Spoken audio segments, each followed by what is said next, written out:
வந்து மன்னார் மாவட்டம் வந்து இந்த ஒரு குழுவில் தங்கியிருக்கு. இதில் வந்து மன்னார் மாவட்டத்தில் இனி வந்து அரசியல் ரீதியான விஷயங்கள் நடக்க வேண்டாம். ஏன்னு சொல்லணும்னா பிரதேசவையோ மாநசபையோ பார்லிமெண்ட் எலெக்ஷனோ ஜனாதிபதி எலெக்ஷனோ எல்லாத்துக்கும் இப்போ ஒரு ஆளுங்கட்சியிலிருந்து எதிர்கட்சி மட்டும் ஓட் பண்ணிக்காங்க. ஆனால் இது மன்னார் மாவட்டத்தில் இப்படி ஒரு பிரச்சனை ஒன்று நடக்குது தெரிஞ்சிருந்தும் இந்த அரசியல்வாதிகள் யாரும் இங்கே முகம் கொடுக்கல. அதில் இந்த விடயத்தில் கருத்தில் கொண்டு மன்னார் மாவட்டத்தில் எந்த அரசியல் ரீதியான எந்த சம்பந்தமான பிரதேசவையோ இல்லை மாநசபையோ இல்லை பார்லிமெண்ட் எலெக்ஷனோ ஜனாதிபதி எலெக்ஷனோ இது மன்னார் மாவட்டம் ஒதுக்கி விட்டுருங்க. அத்திப்பட்டி மாதிரி ஒரு மாவட்டமாக மன்னார் மாவட்டம் போகட்டும். இந்த கருத்தில் வச்சுங்க.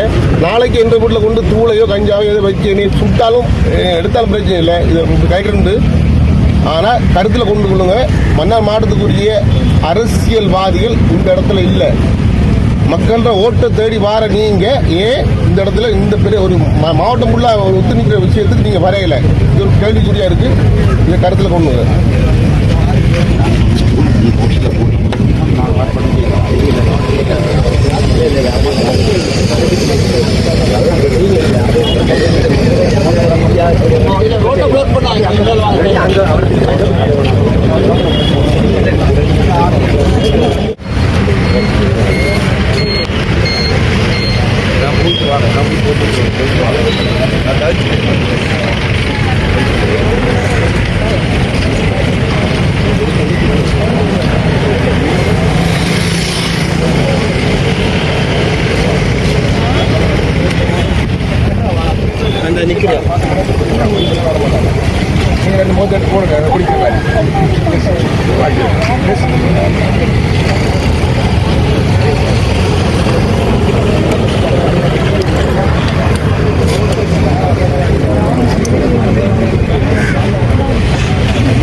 அனுமதியும் பெறாமல் தங்களுடைய பணத்தை கொண்டு இந்த முயற்சிகளை செய்து எங்களுடைய இருப்பை மக்கள் வாழுகின்ற அந்த நிலத்திலிருந்து மக்களை அகற்றி தங்களுடைய தொழிலை தங்களுடைய வருமானத்தை அதிகரிக்கும் நோக்கோடு அவர் செயல்பட்டு கொண்டிருக்கிறார். அதன் நிமித்தமாக அந்த காற்றலை கோபுரங்களை அமைப்பதற்கான எல்லா உபகரணங்களையும் கொண்டு வருகின்ற நடவடிக்கை 2 நாட்களாக நடைபெறுகிறது. அதை நாங்கள் உள்ளே அனுமதிக்கின்ற பொழுது இந்த திட்டத்திற்கு மக்களை நாங்கள் அனுமதிக்கிறோம், மக்களை கொலை செய்வதற்கு அனுமதிக்கிறோம் என்ற அந்த நிலைப்பாடு உருவாகும் என்ற அந்த எண்ணம் இருக்கிறது. அதுதான் உறுதிப்பாடு. அவை எந்த விதத்திலும் அதை நாங்கள் அனுமதிக்கப் போவதில்லை. அந்த காற்றலை திட்டத்தை நீங்கள் வேறு இடத்துக்கு லொக்கேஷனை மாற்றலாம், வேறு இடத்துக்கு மாற்றும்படி தான் நாங்கள் கேட்கிறோம் இல்லையா.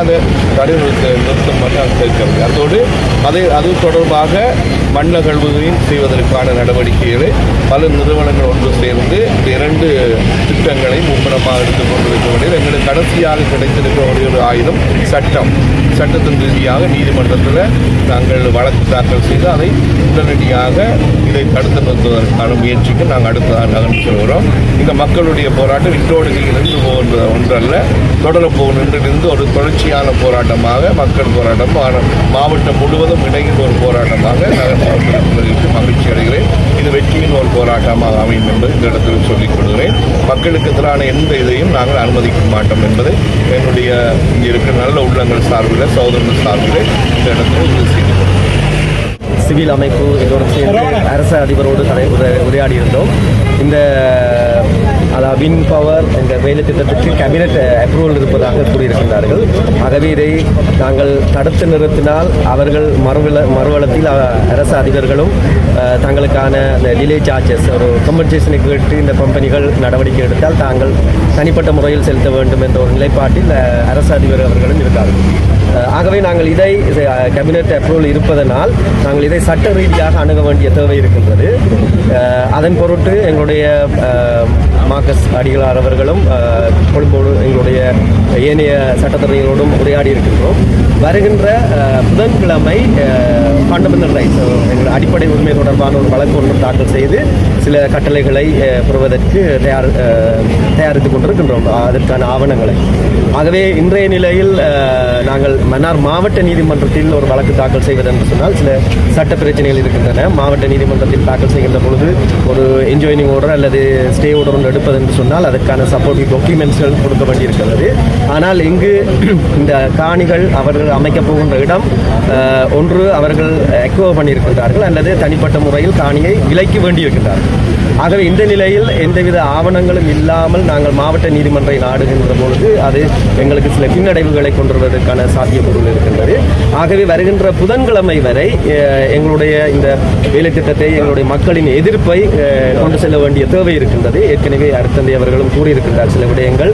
இதற்கு பிறகு நாங்கள் என்ன நடவடிக்கை எடுக்கப் போகின்றோம், இந்த ஓரிரு நாட்கள் அதாவது உயர் நீதிமன்றத்தின் கட்டளை ஒன்றை பெறும் வரையில் நாங்கள் என்ன செய்ய போகின்றோம், இந்த அவர்கள் கொண்டு வருகின்ற பொருட்கள் அல்லது வாகனங்களை நாங்கள் இதற்குள் எங்களுடைய தீவுக்குள் அனுமதித்து விட்டோம் என்று சொன்னால் அது பாரிய உங்களுக்கு தெரியும் எதிர்காலத்தில் எவ்வளவு பிரச்சனை, எங்களுடைய அடுத்த சந்ததி எவ்வளவு கஷ்டப்பட போகின்றார்கள் என்று.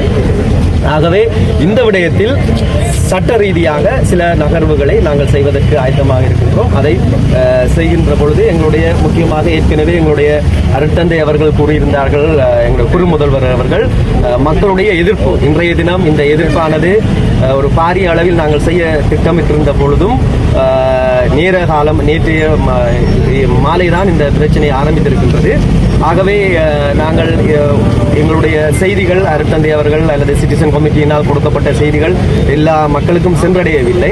ஆனால் ஒட்டுமொத்த மக்களும் இதற்கு பின்னால் இருக்கின்றார்கள். எங்களுடைய வளத்தை பாதுகாக்க வேண்டும், அதே நேரம் இந்த வளங்கள் எங்களோடு மட்டுமில்ல அடுத்த சந்ததிக்கு கொண்டு செல்லப்பட வேண்டும் என்பதில் எல்லோரும் மாற்று கருத்தின்றி ஒரே மனதில் இருக்கின்றோம். ஆகவே எங்களுடைய எதிர்ப்புகள் இந்த வருகின்ற இந்த வேலை திட்டங்கள் எங்களுடைய மன்னார் தீவுக்குள் வரும் வரையில் அல்லது தீவுக்கு வெளியிலும் சில இடங்களை தெரிவு செய்திருக்கின்றார்கள்.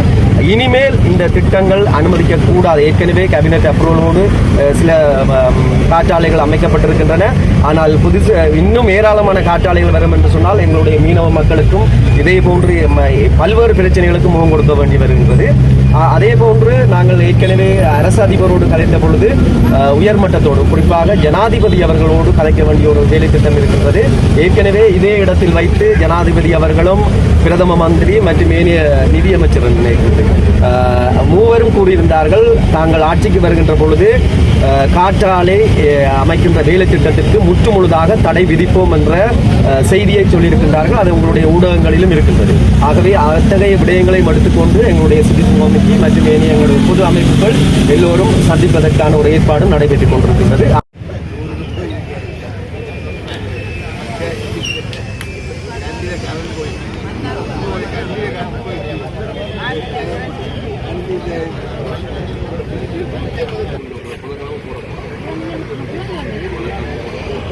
எடுக்க